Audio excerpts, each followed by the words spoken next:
Welcome into Mock Trial Masterclass, your guide to controlling the courtroom. I'm Luke and I want you to be a mock trial master. Let's talk about how you can make that happen.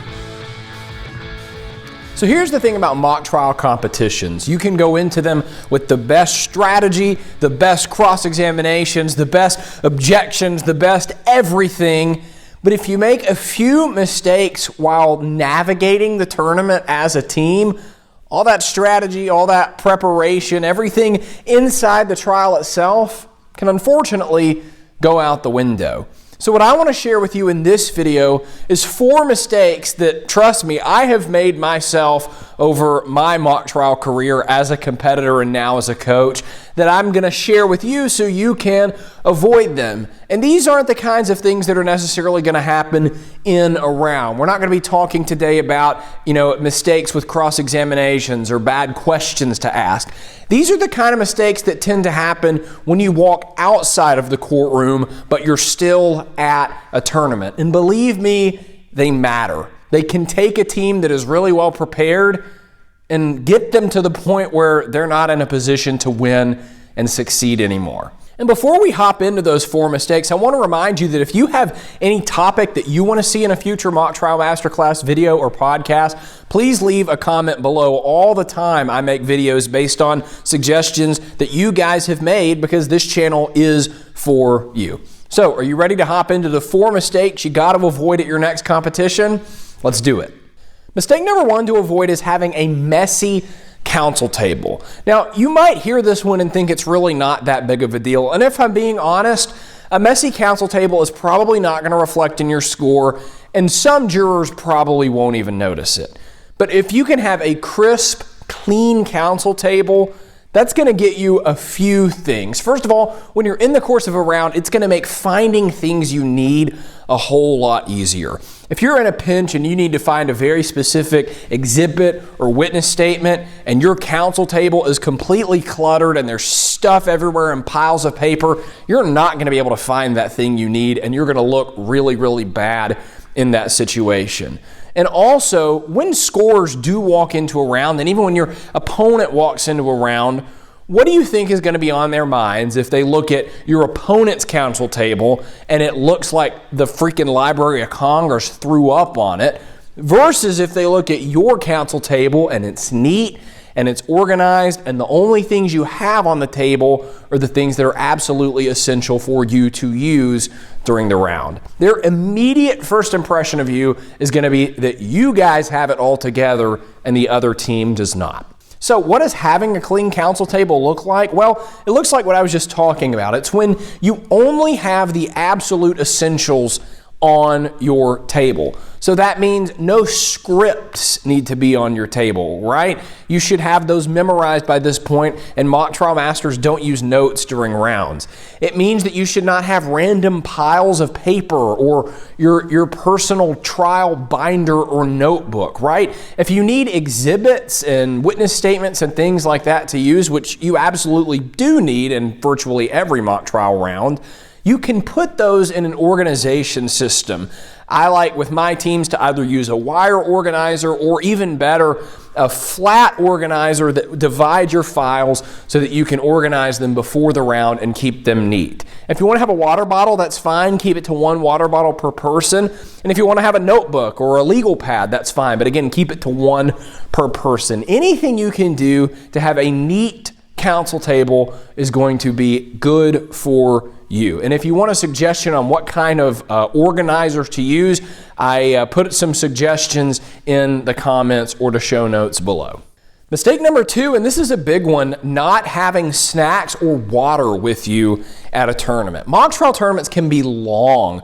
The high school region where I coach, the regional competition is 4 rounds in a day, and it is not uncommon for those tournaments to last for 14 hours from start to finish. Now, there is a break for lunch in the middle of all that, but it's going to be really tough, I know, every year for my team members to excel and perform at their best at, say, a 4 o'clock in the afternoon trial if they haven't had anything to eat or drink since lunch. So My team and my fellow coaches always make sure that we are completely stocked up, not just at that regional competition, but any tournament we go to, with plenty of snacks and plenty of things to drink. Now, if you're hearing this and thinking, oh, that's silly, you should try going to one of these mock trial competitions without anything to eat or drink for all this time. It is absolutely miserable. I've done it before as a competitor, and it totally drains you by the end of the day. And let's say you're lucky enough or successful enough to make it into a final round situation where you need to bring your absolute best to finish the deal and take home a trophy. You do not want to be going through that round super hungry and super thirsty. So if you're a coach listening to this, organize an effort with parents or supporters, or if you're in college, get your competitors themselves to bring snacks and be prepared. And if you're a competitor, make sure you're prepared with things to eat, things to drink, things to just keep you going over the course of a tournament day. Now, I would not recommend bringing energy drinks or anything that's high in caffeine content, because that's just going to cause you to crash. But things like Gatorade, things like water even, are really going to help you endure what is sometimes a really difficult struggle, and that is a day at a mock trial competition. Mistake number 3, and this can be an easy trap to fall into, and that's discussing your strategy with other teams. Now, I have no problem at all with you talking to competitors on other teams in the hallways between rounds. I think it's great to make friends in mock trial. It's a very niche activity that we're all involved in, and so making friends from other schools, from other teams, is a great thing to do. But in the midst of those conversations, absolutely never, under any circumstances, share your strategy. Now, I'm aware that you're probably not going to go into that conversation with someone else on another team and start giving away all the top secret information that you and your team had developed and discovered throughout the process. But sometimes what this looks like is you're hanging out with a competitor of another team and they say, hey man, what witnesses do you guys call? And you share that information. Right? Don't do that. That gives your competitor an edge. What if they face you later in the round and you're in a tournament that doesn't allow scouting? They have an advantage over you that you don't have over them. They might ask you a question like, what's your theme, guys? Or what did y'all think about this particular, right? Don't fall into the trap of answering those questions. Now, you might get to ask those questions completely innocently. I'm not saying that this person in this scenario that you're talking to is trying to cheat you, is trying to get an edge on you. They very well might just be trying to have a friendly conversation. And you can be friendly in response. You can just say, I appreciate the question, but our team has decided we're going to keep all of that stuff close to the vest until the competition is over. After that, man, I'd love to dive into why we made the choices we did and which witnesses we decided to call and what our theme was. But in the course of a competition, you've got to keep that stuff close to the vest. I've seen firsthand in mock trial competitions, teams try to get a leg up on other teams at that tournament by doing this exact thing, by getting them to spill the beans on their strategy.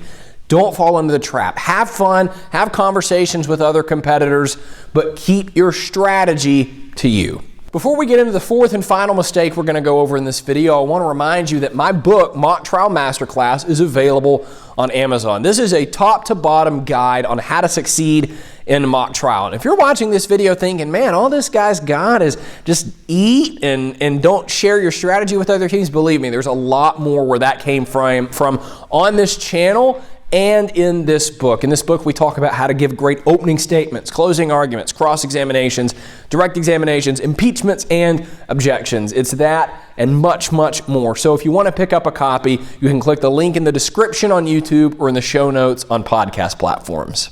Final mistake at mock trial competitions that you need to avoid is not having fun. The worst teams that just drive me crazy at these competitions are you're right before a round and these team members are frantically running around and they're practicing their direct for probably the millionth time and they're all sweating bullets and they look like they're having the worst time of their life, right? If mock trial is a miserable experience to you, please quit, right?